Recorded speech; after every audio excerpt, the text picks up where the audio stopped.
Today we're talking about down payment assistance and why you should not take it if you are buying a home.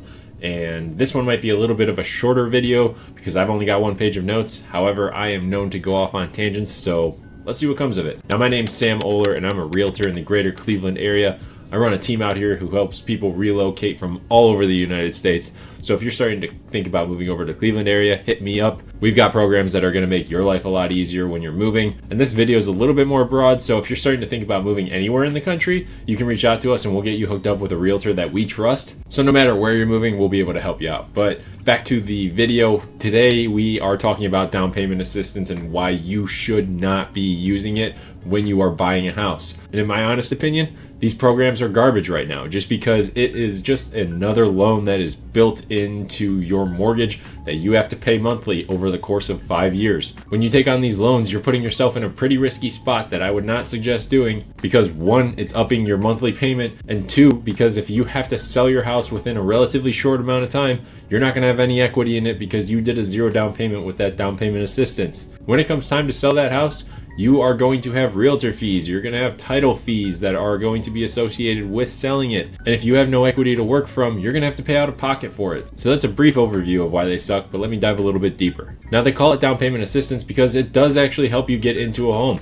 You're able to buy houses right now with $0 down. I've had clients walk away with over $1,000 at closing that was going into their bank account rather than leaving their bank account. Now, if you're using this down payment assistance, it's based off of your income, so you have to hit a certain criteria in order to qualify for it. And there's also lending limits on it as well. So it does help make your life a lot easier in getting into a house in today's market where everything is just so unaffordable. But if you're using this down payment assistance, you're gonna need to live in the house for closer to that 10-year mark, because the problem with it is when you put $0 down on a house, you have no equity in it, and it takes a little while to start gaining that equity. With a home mortgage, you are going to be paying the majority in principal up front. There's a pretty good chance that with the first few years of living in the house, there is only going to be about $50 to maybe $250 a month contributed towards that principal payment. And that's obviously depending on how much the house is worth. Over in the Cleveland area, we're relatively cheap, so the less the house is, the less gets contributed towards that principal payment. Where on the flip side, if you were to put 5% down,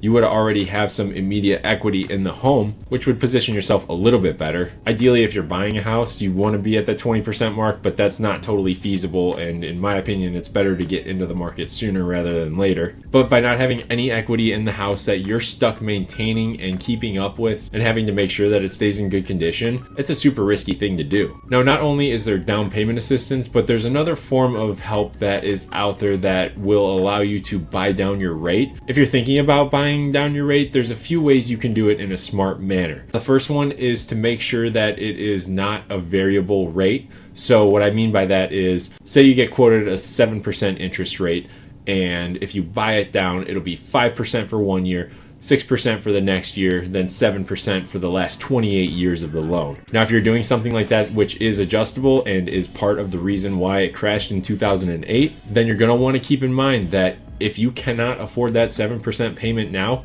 you're not going to be able to afford it in 2 years when that goes up inevitably. You cannot bank on the fact that rates are going to drop because people have been saying they're going to drop for the last 2 years, and look where we are. The rates are maybe a little bit lower, but pretty much in the exact same spot where they've been. So if you took out that loan 2 years ago, you're probably in the same situation where your monthly payment is rising every single year. And if you can't keep afloat with it, you could potentially lose the house. Now, if you're okay with that higher interest payment up front and can handle it long term, it's okay to buy down that rate.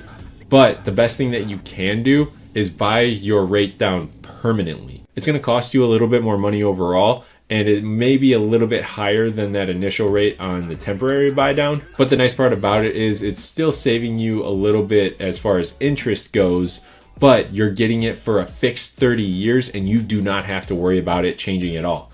The only thing that would change with your payment if you were to permanently buy it down is if taxes went up, which they inevitably will, or if your insurance goes up as well. So that happens from time to time, but those two are just some things that you need to keep in mind when you're buying a home. If you're planning on using the down payment assistance, you're going to want to plan on being in your home for at least 5 years, and that might be just to break even. If you want to start making money and have the appreciation mixed with the mortgage paydown, then you're probably going to need to be closer to that 10-year mark of living in the home. And a lot of the times when people are using the down payment assistance to buy their home, they're not planning on being in that house forever. That's just a temporary thing, because if you were in a totally different money situation, you probably wouldn't even qualify for the down payment assistance. If you're going to take it on, at least understand the risks and that you might not be ready to buy a home. In my opinion, you should just wait a little bit longer, save up that down payment so you don't have to worry about having a second loan on the house. And then if you do it that way, there's at least some shred of confidence that you're actually going to be able to keep up with this long term. If you're unsure about if you should even be using these programs, definitely reach out to someone that you trust as far as a professional goes.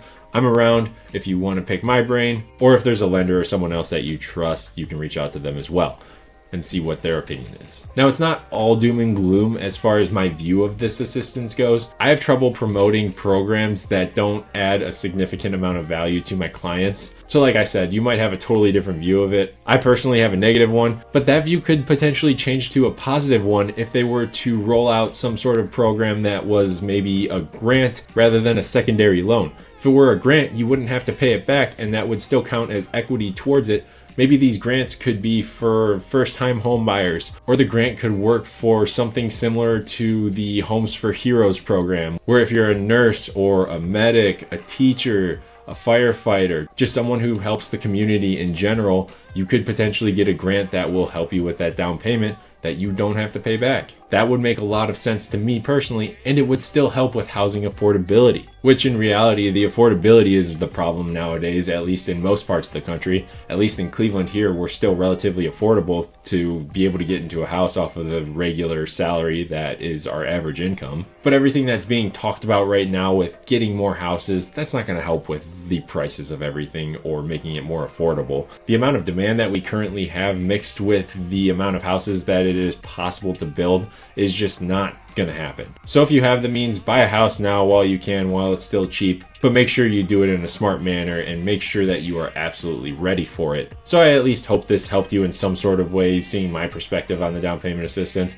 but I'm gonna leave the video there. If you want to move to the Cleveland area, all my contact info is down in the description. And while you're down there, like and subscribe, because it's going to keep you up to date with everything real estate and real estate related in Cleveland. I try to do a good job at least mixing in a little bit of everything. So if you made it this far, I appreciate it. But with all that being said, I'm going to leave the video there. I'll catch you in the next one.